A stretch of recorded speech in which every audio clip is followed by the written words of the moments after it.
हम UP board का class 10 का chapter 4 carbon and its compound, carbon और उसके यौगिक पढ़ेंगे, जिसमें हम सबसे पहले कार्बन को डिस्कस करेंगे कि कार्बन क्या है। आपने देखा होगा कि बहुत जैसे परफ्यूम हो गया या साबुन हो गया, आपके खाना पीना जिसमें और आपकी बॉडी में भी जो कंपाउंड्स है जैसे कार्बोहाइड्रेट, विटामिन्स, है ना, ये सब भी क्या है, विटामिन्स भी आपके कुछ ऐसे विटामिन्स है जो आपकी बॉडी में है।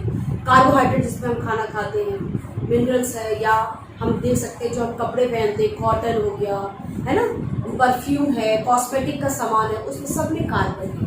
तो कार्बन बहुत ही इंपॉर्टेंट एक तत्व है। तो कार्बन को आज हम पढ़ेंगे, कार्बन एंड इट्स कंपाउंड के बारे में। तो सबसे पहले हम देखेंगे कार्बन जो है उसकी वैलेंसी क्या है और क्या चीज है। तो फर्स्ट हम कार्बन को डिस्कस करेंगे।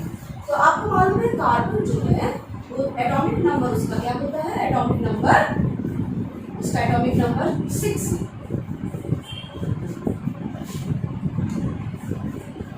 Atomic number 6। तो अगर हम इलेक्ट्रॉनिक कॉन्फ़िगरेशन करें, कि अगर हम इलेक्ट्रॉनिक विन्यास करें तो आता है 2 and 4। जो आखिरी आउटर मोस्ट शेल जो है उसमें कितने इलेक्ट्रॉन्स हैं, 4 इलेक्ट्रॉन है। और हमें पता है हर तत्व नोबल गैस कॉन्फ़िगरेशन को अटेंड करने के लिए, इसका मतलब उत्कृष्ट गैस, अपने निकटतम उत्कृष्ट गैस का इलेक्ट्रॉनिक कॉन्फ़िगरेशन को एडॉप्ट मतलब करना चाहता है ताकि वो स्टेबल हो जाए, स्थायी हो जाए।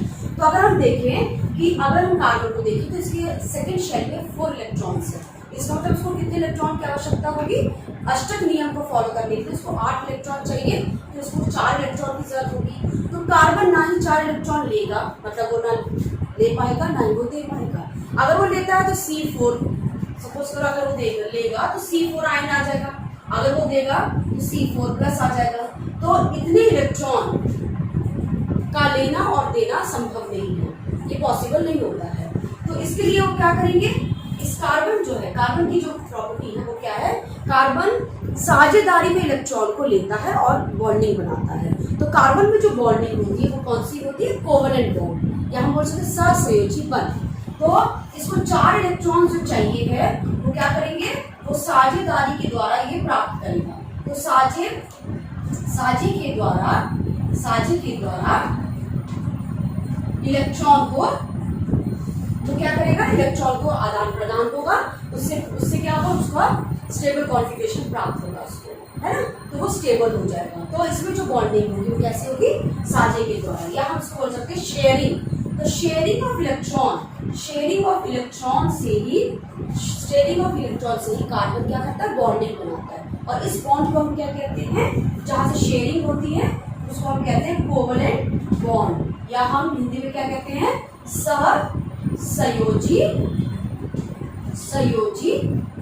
बंध, जिसमें इलेक्ट्रॉन ना ही एक तत्व लेगा ना ही एक देगा, मतलब लेना देना नहीं है, इसमें क्या होगा, साझेदारी से इलेक्ट्रॉन को लेंगे। सपोज करो अगर कोई कार्बन किसी और तत्व के साथ बॉन्डिंग करता है या बंध बनाता है तो वो क्या करेगा, इलेक्ट्रॉन को साझेदारी के द्वारा बंध बनाएगा उसके लिए। तो साझेदारी के द्वारा जो बंध बनते हैं उस बंध को हम क्या कहते हैं, कोवेलेंट बॉन्ड या सहसंयोजी बंध। सह मतलब होता है आपस में, संयोजी मतलब दोनों के संयोजन के द्वारा। तो सहसंयोजी बंध के द्वारा ही कार्बन जो है वो बंध बनाता है। तो कार्बन की मेन प्रॉपर्टी क्या है कि इसकी जो वैलेंसी है या इसका जो संयोजकता वो कितनी है, 4 इलेक्ट्रॉन का ही साझेदारी से ये बंध बनाएगा। तो इसकी संयोजकता कितनी हुई, 4। और किस प्रकार का बंध बनाएगा, सहसंयोजी बंध। अभी हम लोग ने पढ़ा कि कार्बन की वैलेंसी जो होती है वो सहसंयोजक टेट्रावैलेंसी होता है, 4 होता है। अब हम पढ़ेंगे कि बॉन्ड, कार्बन में कौन सा बॉन्ड होता है, बॉन्ड इन कार्बन। और हमने पढ़ा था कार्बन में बॉन्डिंग कौन सी होती है, कोवेलेंट बॉन्डिंग होती है। अब हम जो कार्बन को पढ़ने से पहले हम पढ़ेंगे कि कोवेलेंट बॉन्ड कितने प्रकार के होते हैं। कोवेलेंट बॉन्ड जो होते हैं वो 3 प्रकार के बन सकते हैं। कोवेलेंट बॉन्ड या सहसंयोजी बंध 3 प्रकार से हो सकते हैं। सहसंयोजी बंध 3 प्रकार से होते हैं। एक उसे हम कहते हैं सिंगल कोवेलेंट बॉन्ड, इसे हम कहते हैं एकल,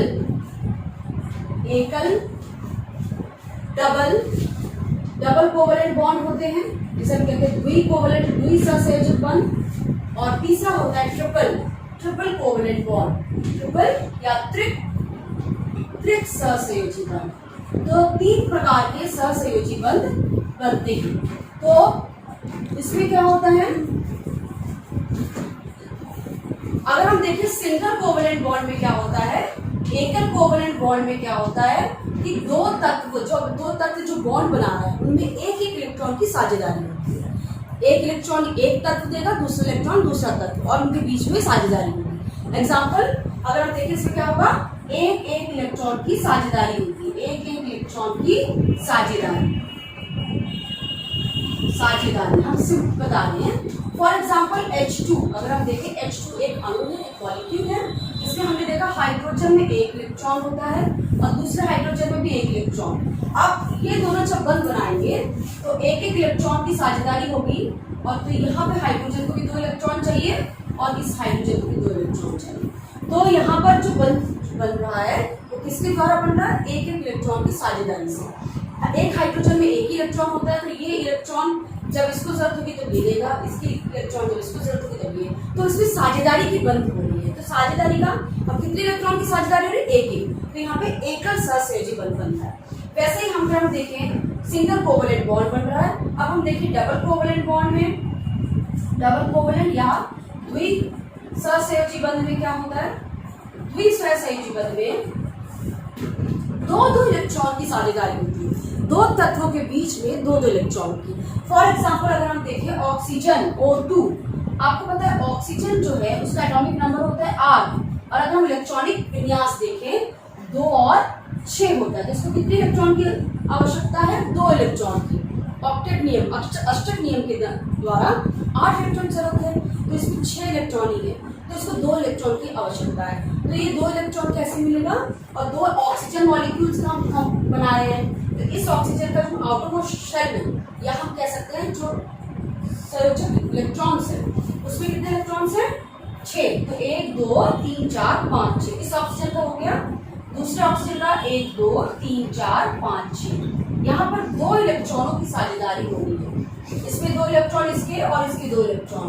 तो जब 2 इलेक्ट्रॉन की साझेदारी होती है तो ये क्या बनाता है, द्विसहसंयोजी बंध, या हम कह सकते हैं डबल कोवेलेंट बॉन्ड। उसी प्रकार से जब हम ट्रिपल कोवेलेंट बॉन्ड देखेंगे, ट्रिपल कोवेलेंट बॉन्ड जो है उसमें तीन इलेक्ट्रॉनों की साझेदारी होती है। त्रिक सहसंयोजी बंध में क्या होता है, 3 इलेक्ट्रॉनों की साझेदारी होती है, 3 इलेक्ट्रॉनों की साझेदारी। अब इसमें एग्जाम्पल है हमारा N2 का, नाइट्रोजन मॉलिक्यूल, नाइट्रोजन अणु का। नाइट्रोजन का है अब एक एटॉमिक नंबर होता है, एक नाइट्रोजन का 7, और अगर हम इलेक्ट्रॉनिक कॉन्फ़िगरेशन देखें तो क्या होता है, 2 और 5। कितने इलेक्ट्रॉन है, वैलेंस इलेक्ट्रॉन कितने हैं, 5। तो 5 इलेक्ट्रॉन को हम कैसे लिखेंगे, 1 2 3 4 5, एक नाइट्रोजन का, दूसरा नाइट्रोजन, 1 2 3 4 5। मतलब यहाँ पर इसमें एक इलेक्ट्रॉन, 2 इलेक्ट्रॉन, 3 इलेक्ट्रॉन की साझेदारी हो रही है। तो इसका मतलब क्या हुआ, इसमें कितने बंध बनेंगे, ट्रिपल बंध बनेंगे।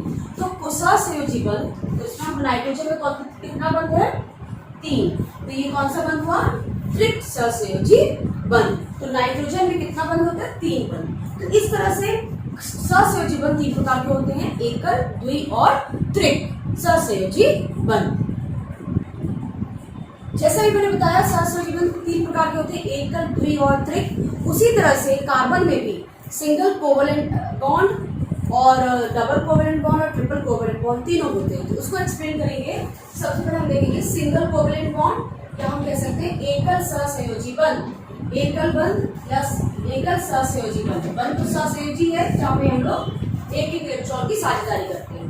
तो अगर हम देखें CH4 में, कार्बन का एक कंपाउंड है CH4, जिसे हम कहते हैं मीथेन। मीथेन में कार्बन की जो संयोजकता है 4 होती है। तो अगर हम देखें तो 4 इलेक्ट्रॉनों की साझेदारी होगी, किसकी, तो एक इलेक्ट्रॉन हाइड्रोजन से। एक हाइड्रोजन, कार्बन कितना हुआ, कार्बन 6 2 and 4, ठीक है। और हाइड्रोजन होता है 1 इलेक्ट्रॉन, 1 इलेक्ट्रॉन। तो इसके आउटर मोशन में 1 इलेक्ट्रॉन है, इसके आउटर मोशन में 4 इलेक्ट्रॉन है आउटर मोशन में। तो अगर हम कार्बन की बात देखें, कार्बन में 4 इलेक्ट्रॉन है आउटर मोशन में, 1 2 3 4।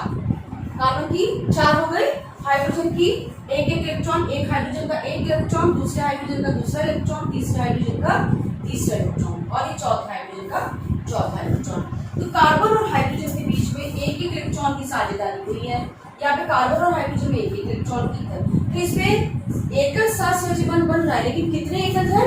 सहसंयोजी बंध 4। तो यहाँ पर जो कार्बन, जो मीथेन है, मीथेन में भी एकल सहसंयोजी बंध है, और कितने सहसंयोजी बंध है? एकल 4 सहसंयोजी बंध, एकल सहसंयोजी बंध पाए जाते हैं। तो ये मीथेन का, ये तो कार्बन जो है एकल बंध बना रहा है, ये हो गया हमारा मीथेन का फॉर्मूला। और इसका आपका स्ट्रक्चर, इस डॉट इनटू डॉट स्ट्रक्चर को हम कहते हैं लुईस डॉट स्ट्रक्चर। अब हम देखेंगे कार्बन में डबल कोवलेंट बॉन्ड कैसे बनता है। तो अब डबल कोवलेंट बॉन्ड में क्या होगा? दो इलेक्ट्रॉनों की साझेदारी होगी। एग्जांपल है C2H4, इसमें 2 कार्बन है और कितने हाइड्रोजन है? 4 हाइड्रोजन है। तो अगर हम देखें एक कार्बन और दूसरा कार्बन, दोनों कार्बन की वैलेंसी 4 होती है, तो एक कार्बन 2 3 4, इस कार्बन की 4 वैलेंसी हो गई, इस कार्बन की 1 2 3 4, ये 4 इलेक्ट्रॉन। अगर हम इस इलेक्ट्रॉन को यहाँ कर दें और इसको यहाँ, तो 4 हो गई। और कितने हाइड्रोजन है? 4, एक हाइड्रोजन का एक इलेक्ट्रॉन, दूसरे हाइड्रोजन का दूसरा इलेक्ट्रॉन, तीसरे हाइड्रोजन का दूसरा इलेक्ट्रॉन, और ये कितने इलेक्ट्रॉन हाइड्रोजन हो गए? 4 हाइड्रोजन हो गए और 2 कार्बन। इस कार्बन के बीच में 2 इलेक्ट्रॉनों की साझेदारी हो रही है, कार्बन की, और यहाँ पर एक इलेक्ट्रॉन की साझेदारी हो रही है। तो इसमें अगर हम देखें एकल सहसंयोजी बंध कितने हैं? 1 2 3 4, इसे हम कहते हैं एकल सहसंयोजी बंध।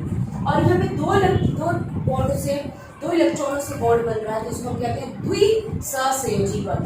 तो यहाँ पर जो कार्बन का स्ट्रक्चर बनेगा वो कैसे बनेगा? इस तरह से। इसमें हाइड्रोजन में एक बंध है और कार्बन कार्बन के बीच में द्विबंध है, इसे हम कहते हैं द्वि double covalent bond, covalent bond. इसी तरह से कार्बन जो है त्रिक सहसंयोजी बंध कैसे बनाता है उसको हम अभी देखेंगे कि कार्बन के अंदर त्रिक सहसंयोजी बंध भी होता है, जिसमें C2H2, जिसमें भी 2 कार्बन है, कार्बन की वैलेंसी 3 4 1 3 4 हो गई, यहाँ पे भी 1 2 3 4 हो गई। एक हाइड्रोजन है, इसको हम यहाँ पे लिखते हैं हाइड्रोजन, इधर लिखते हैं हाइड्रोजन। यहाँ पे कार्बन कार्बन के बीच में 3 इलेक्ट्रॉनों की साझेदारी हो रही है, 1 इलेक्ट्रॉन 2 इलेक्ट्रॉन 3 इलेक्ट्रॉन की साझेदारी, इसीलिए ये क्या है? इसमें भी क्या हो गया? इसमें त्रिक सहसंयोजी बंध बन रहा है, त्रिक सहसंयोजी बंध, और इनके बीच में सिंगल बंध बन रहा है, जिसे कहते हैं सिंगल कोवलेंट बॉन्ड। तो स्ट्रक्चर अगर हम देखें तो ट्रिपल C, इसको हम ऐसे भी लिख सकते हैं, इस बॉन्डिंग को हम ऐसे भी लिख सकते हैं, यहाँ पे H कर दें अगर दिक्कत ना हो तो ये हमारा बॉन्डिंग हो गया। तो इस तरह से यहाँ पे डबल बॉन्ड। अगर हम कार्बन की वैलेंसी, कार्बन का देखें तो 1 इलेक्ट्रॉन यहाँ हो गया, 6 इधर 2 इधर, इस कार्बन को देखें तो यहाँ पर भी 6 इधर 2 इधर, और अब जो हाइड्रोजन है उसमें 2 इलेक्ट्रॉन चाहिए, 2 इलेक्ट्रॉन। इस तरह से कार्बन में 3 त्रिक सहसंयोजी बंध भी बनते हैं। इसका मतलब कार्बन में तीनों प्रकार के बंध बन सकते हैं, एकल, द्वि और त्रिक, सिंगल डबल एंड ट्रिपल, तीनों प्रकार के सहसंयोजी बंध बन सकते हैं। इस वीडियो में मैंने आपको कार्बन और उसमें किस प्रकार के बंध, सहसंयोजी बंध पाए जाते हैं वो मैंने आपको बताया। नेक्स्ट वीडियो में इसका आगे का बताऊंगी। Thank you.